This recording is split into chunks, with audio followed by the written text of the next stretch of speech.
Our guest today is Aram Saeed. She's a wonderful friend of mine. I love her. I just love her, love her.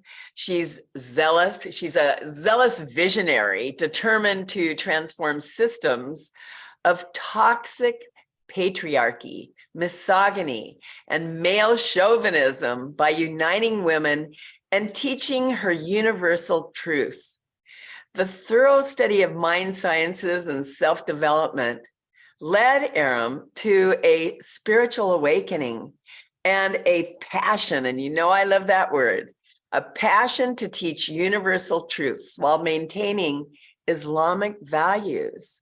And truly, she's bridged the gap between the East and the West, women and men, man and divinity, and continues to invite the world to open their eyes through her rapidly growing platform. I mean, she is on a roll.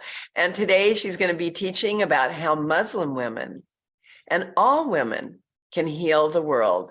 So Aram, just welcome so much to the What If Women Ran the World Summit by Sisterhood Planet. I know you love that name, and I am thrilled. I'm so thankful you decided to join us and share about the part that Muslim faith and Muslim women play in transforming the world. I can't wait for this conversation. And here at Sisterhood Planet, one of our core values is equality. And we believe in a society based on equal power and rights. And we challenge systems of oppression boldly, radically, fiercely, and unapologetically. So welcome, Aram, and let us begin this critical conversation.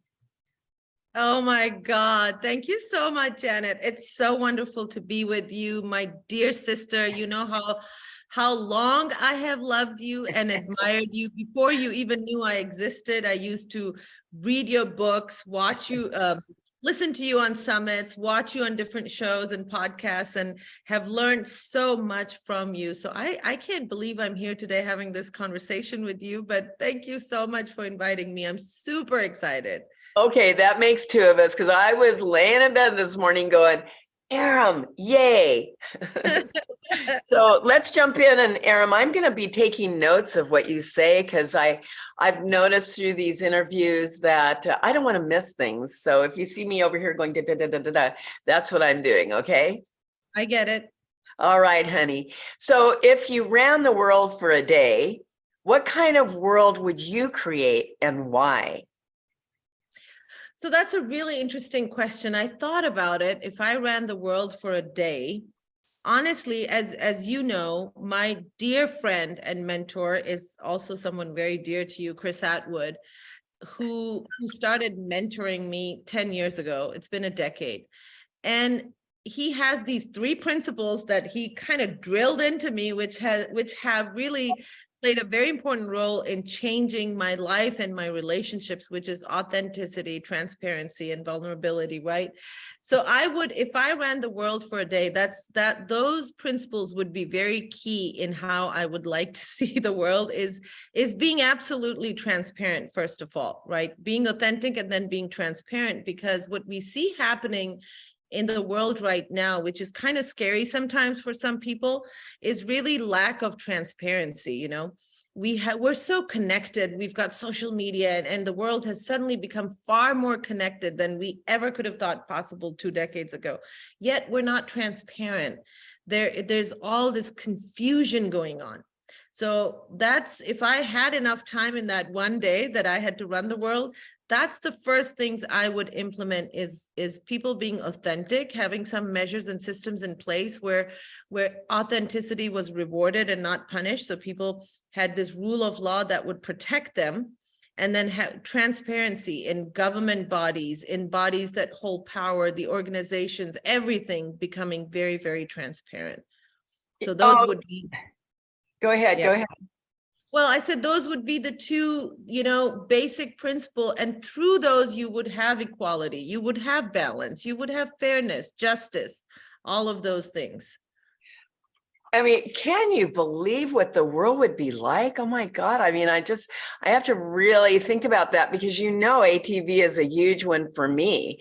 And I loved what you said, that authenticity, imagine this, authenticity would be rewarded, So how are you doing today? We could even start with the little parts first. How are you doing today? I'm a little contracted today. Not that I am, but that's how I would, if I were, then I would Yeah. say.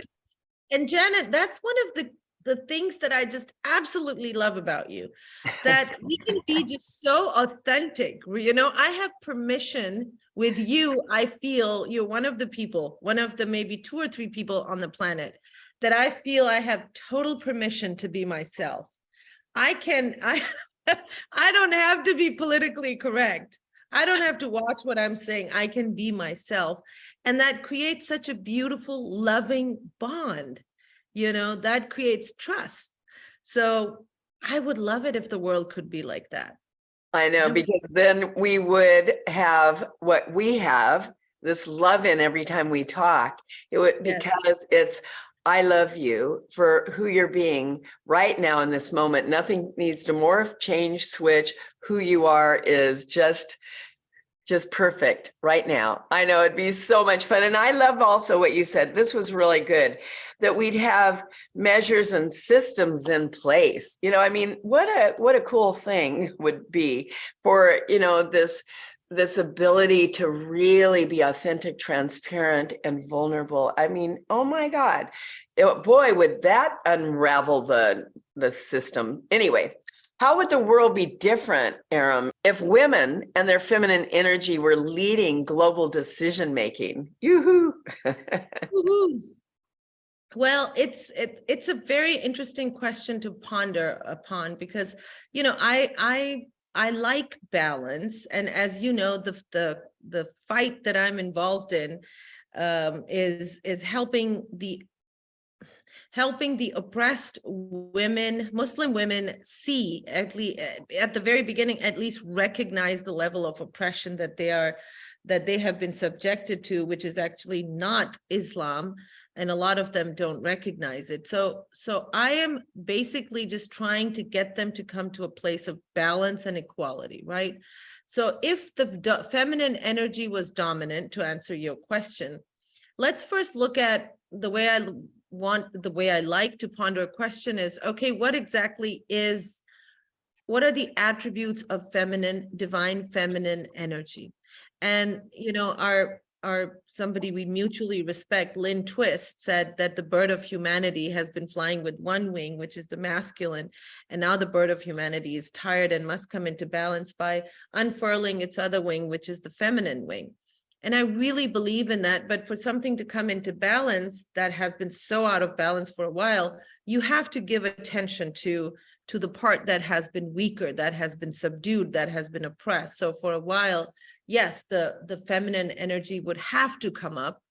And the attributes of the divine feminine energy are exactly what we were talking about, that ability to be vulnerable, the ability to generate trust, intuition, right? It's nurturing. Without ATB, we can't have that. The divine feminine has to hide so much. Typically, if women have to hide, they can't speak their truth. They have to make themselves smaller. How can they be in touch with that beautiful divine energy to let the intuition come out and let all that beauty come out in the world? So if it were happening, make me that, the leader of the world for one day so I can implement ATV and then let the divine feminine energy flow out. It would be a place of wisdom, of moving through life decisions with through intuition, but also common sense and nurturing and love, connecting through love. Instead of struggling for power, we would be collaborating in love, because that's what the feminine energy does. That's so lovely. I love what you just said, collaborating in love. Yeah. not collaborating in competition and power. And it's so interesting. You started this answer by saying that, yes, I'm fighting to help the oppressed, Muslim women recognize their oppression. Right. Could you talk a little bit about this? I mean, this fight that you feel that you're in. Yeah, and I'm conscious about choosing words, and I had thought about it. Do I want to put my focus on the word fight? And it is a fight. You can't deny it. Janet, as much as we wouldn't want to, we don't want this to be true, but real evil does exist in the world. And unfortunately, in some parts of my life, I'm beginning to now see that.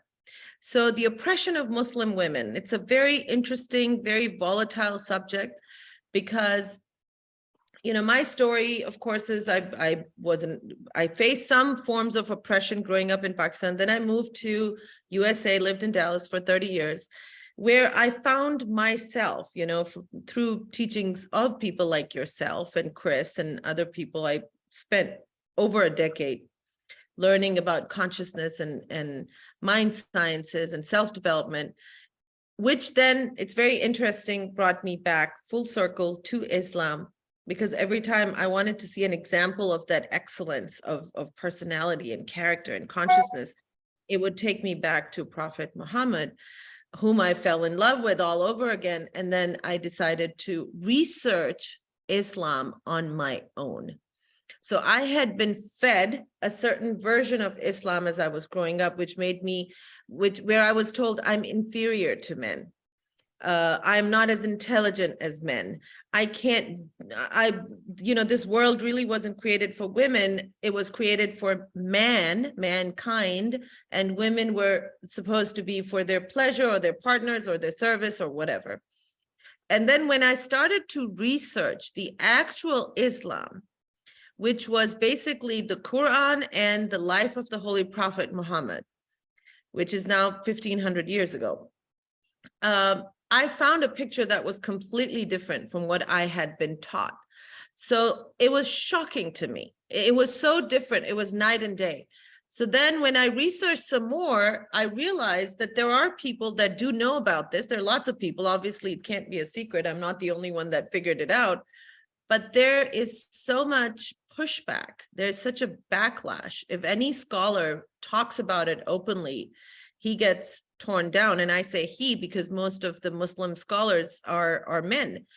If they talk openly about women's rights and how they have been hijacked, they get torn down from their scholarly positions. So everybody's just cautious. Everybody's careful. So they kind of say it, but it's so lukewarm that, this eons of conditioning that women have, they don't get the message. It doesn't break through. So I started speaking openly about it, and I faced backlash both from men and women. And you know how that goes, Janet. If it's been so long, you've been a captive for so long, and suddenly somebody's saying, look, the door is wide open, you can walk right through. They're going to be like, you're crazy. You don't know what you're talking about. No, that's not the case. So yeah, it's a fight. There is no question in my mind. It's a fight.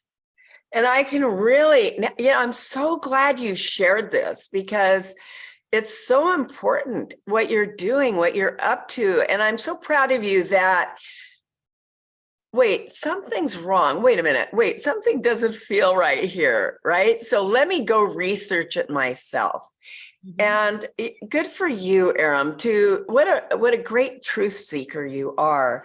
And I can really, when you were saying there's been so much pushback, and even some men scholars, if they even share, as you said, it's so watered down, so lukewarm, the women can't hear that message. And so now what I get is the fight is, there you are out there like a lone voice. Hey, women, guess what? Wake up. You don't have to feel like you're inferior. You don't have to feel like your purpose on earth is to be of service to a man. You can live your dreams. You can have a greater purpose. So thank you for that. And it's such important work. So with that said, and I'd really be interested to know what steps you recommend that women take now to heal our world. and create a harmonious world. What do you tell these Muslim women? So, so the courses I have been teaching in Pakistan, and it was mind-boggling to me, Janet, because here I was, a pretty Americanized Pakistani woman. I didn't know if they were going to be able to connect with me anymore or not. And so I launched some courses and I said, we'll just see what happens, right? We'll just see if I can help them to transform. And what I did was, Janet, because I am, as you know, a passionate, devout Muslim, I just love Islam. And I also have learned a lot of the, the mind sciences, the tools that can help change a belief system. Like, we both love Byron Katie. I love her work. And then some of the other tools. So I created a course that took that, and I didn't use the term like emotional intelligence and stuff, but it was kind of that kind of work, but a lot of self-inquiry, self-healing, really understanding how to think about your thinking and really change that if you want to. But combining that with the teachings of the Quran. So the same thing that had me captivated for over a decade, which was, oh my God, all these things that I'm learning from these Western teachers are actually all the things that the Quran has been saying for 1500 years. The languaging didn't help me understand it before. So when I combine that, these women absolutely love it. So that's number one, which works for anybody, because my courses are now being taken by non-Muslim women as well. So a lot of Eastern oppressed women get what I'm talking about. And then the second thing I do in that course, Janet, which I feel is so important, is having that deep connection with God, an unconditional, loving, trusting connection with God. You want to call God, source, Allah, whatever, the choice of word doesn't matter. We all know we're talking about that intelligent, divine, being. So having that, and then once they have that, they are rooted in that, I teach them how to understand that life on this planet is going to come with challenges, periods of challenges and periods of, expansion, contraction and expansion. And basically just to how to move through that, how to move through the period of contraction, how to move, glide through the period of expansion, but feeling gratitude for both. So feeling gratitude even during the time of contraction, because something good is coming. This is for your own good. This is somewhere where you were not clear. God is designing this thing so that you could be clear. Now, when you look at it on a micro level, it works in your life.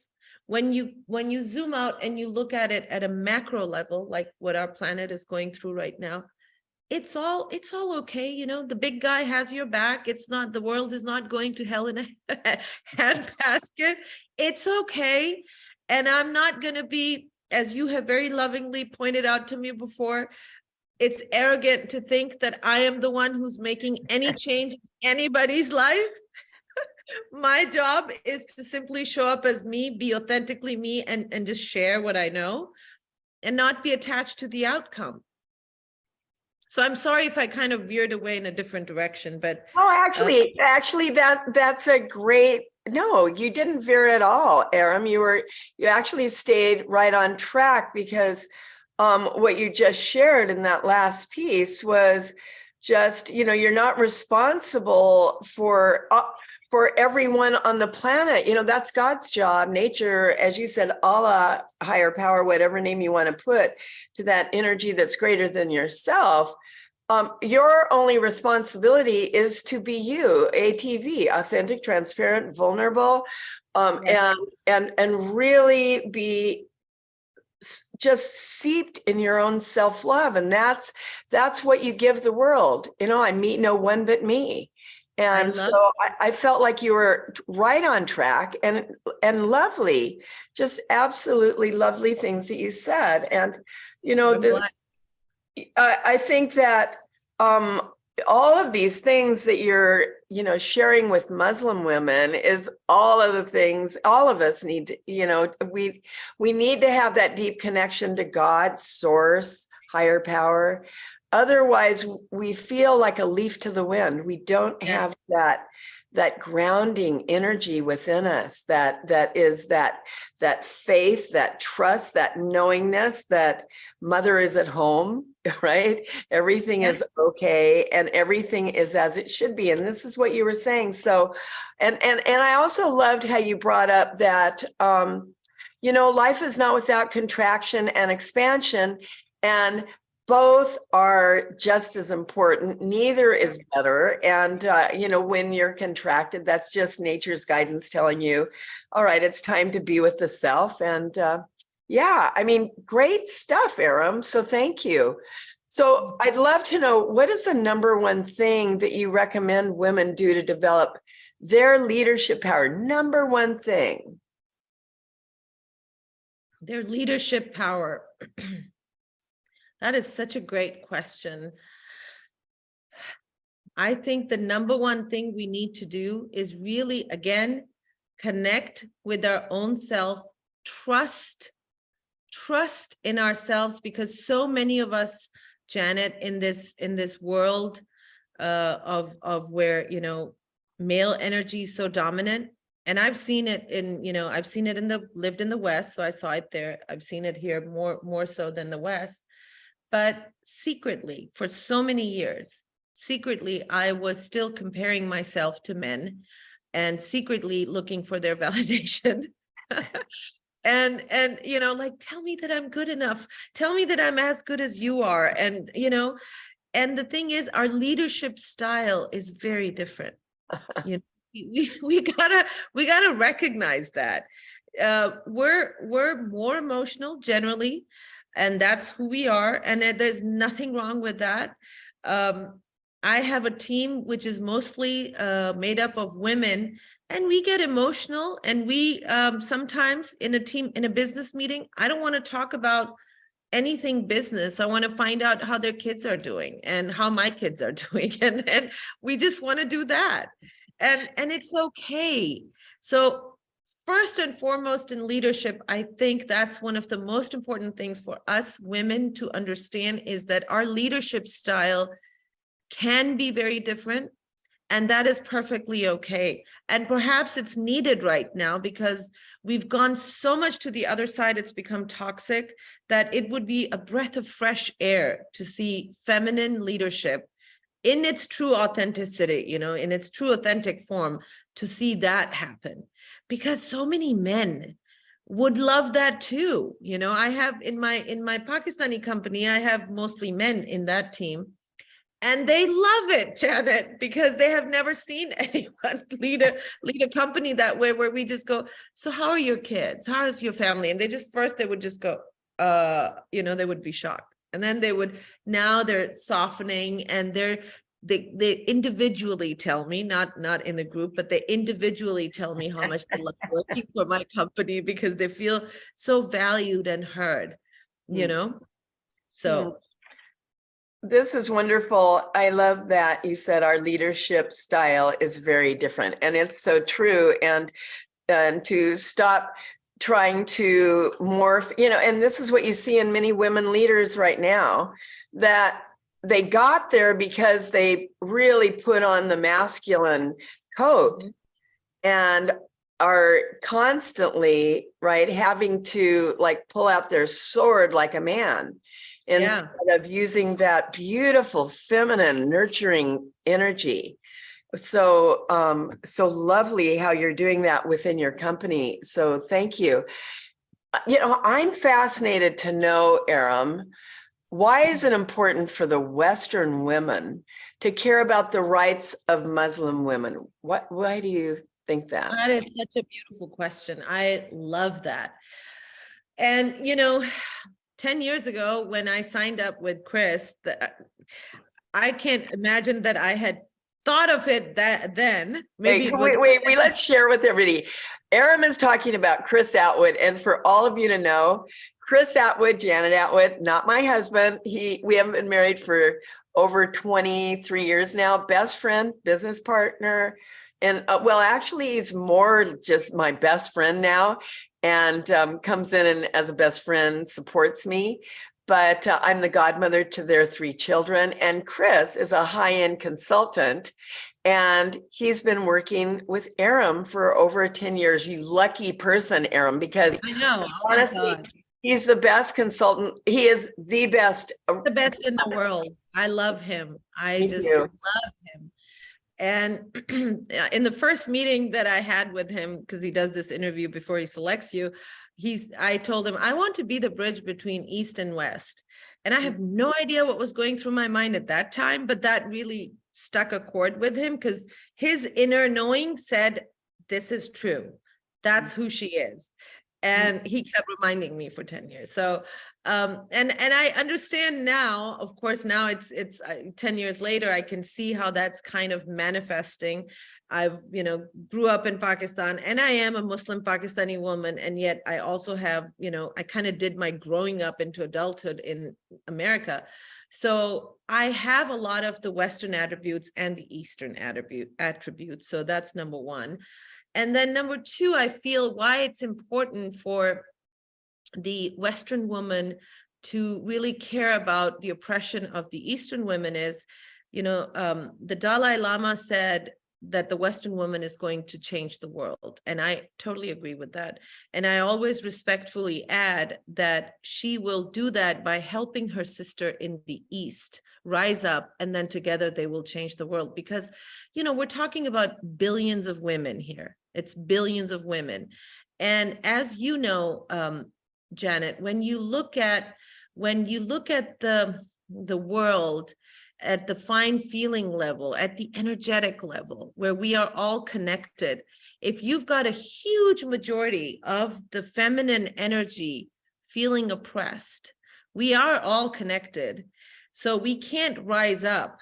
The divine feminine energy won't rise up in balance unless this portion in the East also rises up. It's about consciousness. It's about that connection. And frankly, there is power in numbers. Wherever I go, whoever I talk to, once you take the title Muslim women, oppression of Muslim women off, we're talking about the same stuff. Every woman gets it. Every woman understands it, no matter which region, which country she's from. We get it, right? We have, another thing I truly believe is that, there's a beautiful expression in Islam. God has 99 names, which are his attributes. And his own favorite name for himself is Rahman and Rahim, which both mean infinitely kind, infinitely loving. But here, you're going to love this, Janet. The root word, because it's an Arabic word, the root word for both Rahman and Rahim is Raham, which is the same word that you use for womb, a woman's womb. It's the same word. So God is telling us that basically there's divine attribute in a woman physiologically because she's born with a womb. Whether she gives birth or not, doesn't matter. And I feel strongly that all women are connected through this beautiful womb's energy. That's the mothering, that's the nurturing, that's the love that, a mother brings, the wisdom that a mother brings, which is what this planet needs. If you look at the world right now, you can title it as men behaving badly. I'm sorry. That's kind of what it looks like. And what happens when little boys are behaving badly? Mommy, just says, all right, I'm done with this. This is enough. Now you guys need to stop. And they all, shape up. So that's kind of what we need, is that beautiful mothering energy to rise on the planet. It needs to rise up. I love this so much. What you said, all women are connected through the beautiful energy of the womb. That was so beautiful. Thank you for sharing about Rahman and Rahim and I can't do the Rahim, which which means womb. It's just, that is so lovely. Such a great place to um, end, because it was just so beautifully said. And just one other thing that I love that you quoted the Dalai Lama in saying the Western women will help the Eastern women heal the world. And I know after hanging out with you, Aram, it's going to go both ways. I mean, and it always has to, because nature is all about sharing, no mistakes. So Aram, with that said, And look at the name of our talk. It's Sisterhood Planet. I You know, how It's cool, not Sisterhood right? West or Sisterhood East. It's Sisterhood Planet. I know, I love that. And I I love that. love that you're here representing the Muslim women in the world, and the Muslim men that really understand that we need this balance of feminine and There masculine. are many. Yeah. Yeah. So thank you so much for the empowered words you shared today with our beautiful sisters from both the East and the West. I mean, A+, Aram. I've had so much fun and just learned so much, and just I feel just high from having this Oh my God, conversation. that's I love that. And I want to take a moment just to appreciate you also, Janet, because you are a dear friend. We have lots of fun together, but you're also a teacher for me. You have taught me so much, for which I am deeply grateful.